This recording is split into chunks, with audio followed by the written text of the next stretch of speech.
Ang bahaging ito ay hatid sa inyo ng Shopinas.com. Easy, secure, happy shopping!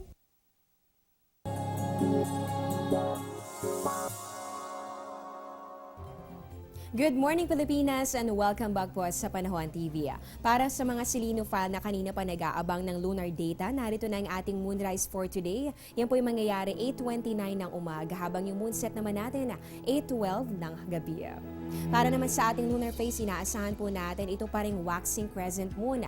Tinatawag rin na young moon sa ganitong phase. Ang mundo, buwan at araw ay halos nakalinya sa ating kalawakan. Mapapansin po yung slim crescent moon at kadalasan po itong nakikita sa kanlurang bahagi pagkatapos ng sunset. Sa ibang balita naman, hilig mo ba ang pagbibisikleta? Naku, tiyak mapapawaw ka rito. Isang glow-in-the-dark bike lane ang tampok sa Poland. Dinisenyo ng isang European tech firm. Taglay po nito ang luminous spheres o synthetic particles na kumukuha ng enerhiya mula sa araw tuwing umaga na siyang nagbibigay liwanag naman pagsapit ng gabi.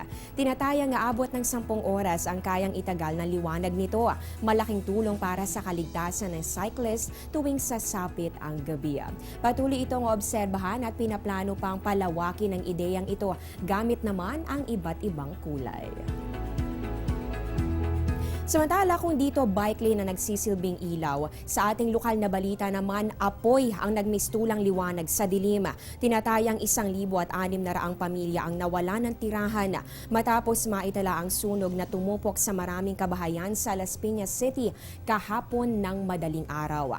Ayon sa mga ulat, inabot ng 16 na oras bago tuluyang maapula ang sunog na itinaas ang alarma sa Task Force Alpha kung saan kinakailangan pa ng mas maraming fire trucks mula sa iba pang distrito. Sa ngayon, nanunuluyan ang mga apektadong pamilya sa covered courts bilang pansamantalang masisilungan. Diyan lamang po kayo, magbabalik pa ang Panahon TV pagkatapos ng ilang mga paalala.